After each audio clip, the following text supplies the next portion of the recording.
house is not quiet. And it's funny because I was raised to think that a house that was not quiet was a bad thing. And it's taken a lot of work for me to realize that no, actually, normal children, normal people tend to be kind of loud.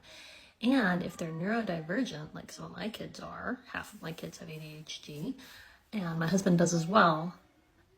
So when you bring neurodivergence into the mix, what you've been raised to think of as normal, you have to challenge everything. You have to challenge every one of those assumptions, because most of them were based, one, in a time when somebody else, when those things were not diagnosed as often, and two, based on an unrealistic expectation of kids and teenagers. Kids are not quiet.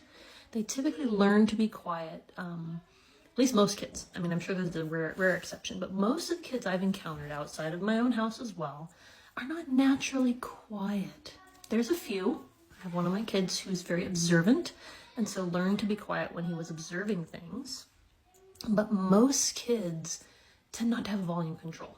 And while it's worth teaching them that, you have to make a difference between expectation and goal.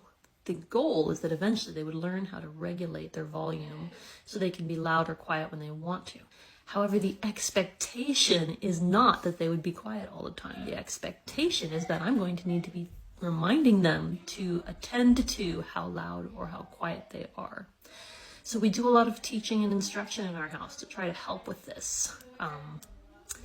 One of the things I regularly have to converse with my kids about is when you're walking, don't smack your feet down on the ground. Pick them up and set them down, especially when people are sleeping in the house. I don't know, is this a problem at your house? Let me know.